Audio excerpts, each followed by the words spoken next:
What's the number one thing you need to know heading into birth? Let's talk about it. This video is for pregnant moms who are doing everything right, the appointments, the vitamins, the preparation, but still feel like you're carrying stress in your body every single day. In this video, you'll discover how your stress hormones directly impact your baby's brain development, why your nervous system is like the air traffic controller for your entire pregnancy, what actually happens in your body and your baby's during birth, and the missing piece of prenatal care that can change everything for both of you. So, first, I want to share two birth stories with you, and I want you to see the difference. Molly is a first time mom. She is excited and nervous, unsure where to start. She has some morning sickness, but hears that's normal for the first trimester. She makes an appointment with an OBGYN, and when her appointment comes, she waits 1+ hours at the office to be seen. The OBGYN confirms her pregnancy, asks if she has any questions, has her make a follow-up appointment in 4 weeks, and sends her on her way. Molly doesn't know what to even ask.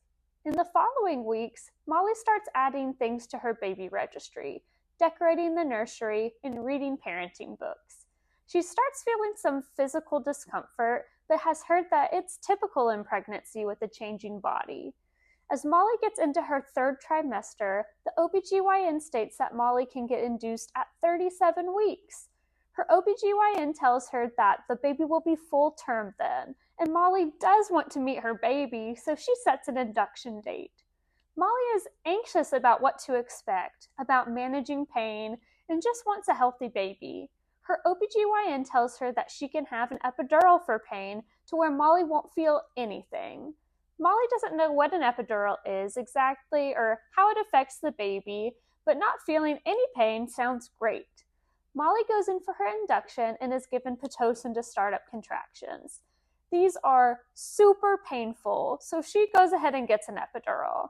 Now she can't feel anything, which is a nice break from what she was doing, but she has no idea when to push. Labor stalls and her OBGYN advises to prep for a C-section. Molly doesn't have much time to process that, but wants it to all just be done. Baby is born and Molly is so happy.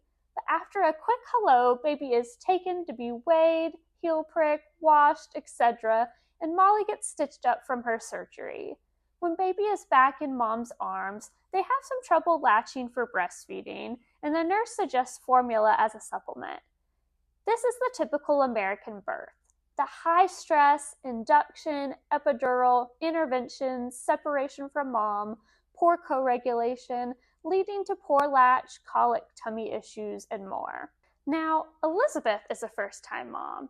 She is excited and nervous, unsure where to start. She has some morning sickness and hears that's normal for the first trimester, but wonders if something can help.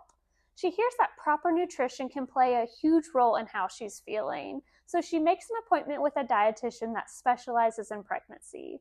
Her morning sickness basically goes away after eating real, whole foods and prioritizing protein, electrolytes, and water.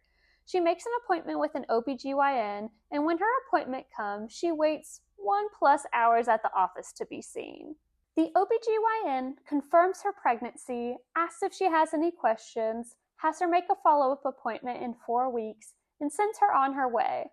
Elizabeth is not impressed with the whole experience and wonders if there is an alternative. She posts on the local birth network Facebook page that she joined and finds out about home birth midwives.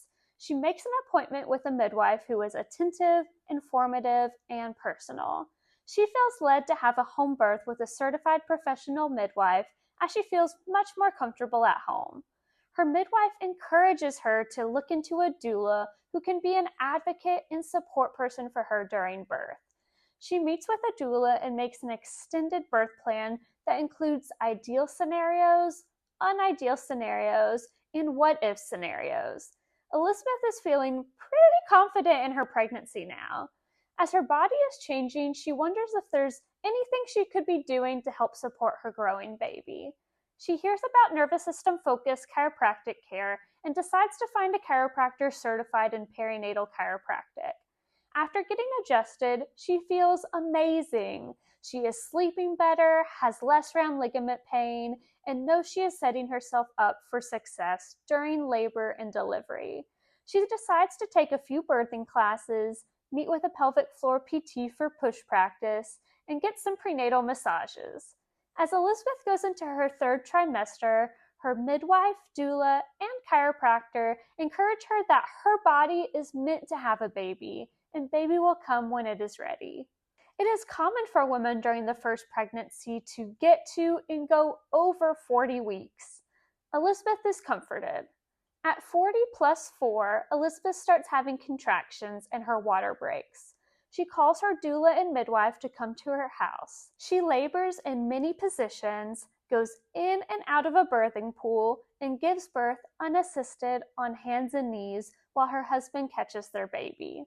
Baby is immediately put onto Elizabeth's chest and the golden hour begins. When the umbilical cord stops pulsating, the midwife gently cuts it. Elizabeth is feeling exhausted, but happy and supported. Obviously, these births are drastically different, and it's not just because of providers or where they were born, but ultimately the state of mom and baby's nervous system. So your nervous system is your baby's first teacher. Think of your nervous system as the air traffic controller for your entire body. It coordinates your heartbeat, digestion, sleep, immune response, and stress reactions, all without you thinking about it. Your autonomic nervous system has two main parts: the sympathetic system, your gas pedal, that activates when you need to respond to something, and the parasympathetic system, your brake pedal, that helps you rest, regulate, and recover. When everything works right, you press the gas when needed and then press the brake when needed. But chronic stress causes these two pedals not to be used at the right times, and more importantly, not to be able to flow from one to the other. So why does this matter for birth? Birth isn't just a physical event, it's a nervous system event. Labor actually begins in a parasympathetic dominant state. Oxytocin, the hormone that starts contractions, is released most effectively when mom feels safe and calm. As labor progresses to pushing, the nervous system must shift to sympathetic activation, but only at the right time. When mom enters birth already stuck in stress mode and can't flow from gas to brake, the sequence gets disrupted. Research links safe birth environments to shorter labor, increased oxytocin release, and lower pain. After birth, baby's first regulation comes through co-regulation with mom: skin to skin, eye contact, heartbeat rhythm. If mom's nervous system is dysregulated, that co-regulatory loop is harder to establish. Now let's talk about the missing piece of prenatal care. Standard prenatal care monitors your baby's growth, screens for complications, and tracks development.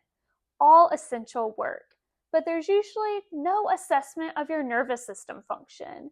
You get told to reduce stress without any way to measure whether your system is regulated or stuck and whether what you are doing is actually working.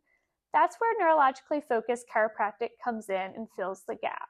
Through insight scans, including thermal imaging, surface EMG, and heart rate variability testing, we can objectively measure how your nervous system is actually functioning. Gentle adjustments help restore balance between your gas and brake pedal, and when your nervous system is regulated, your developing baby's system learns regulation too. Of course, you can't control every variable of pregnancy and birth. Sometimes life-saving interventions are needed, and we are so grateful for those. But even when those are needed, we need our nervous system to know what to do. And before birth comes, we can choose to support the one system that influences everything else, your nervous system. The earlier in pregnancy, the better, but it's never too late to start. If you're ready to get real answers about your nervous system function, our team at Foundation of Stone, Pediatric and Perinatal Family Chiropractic would love to help. Click the link in our bio, comment below, or send us a DM to schedule your neurological insight scans. Your baby's nervous system is being shaped right now. Let's make sure it's learning calm, ease, and adaptability.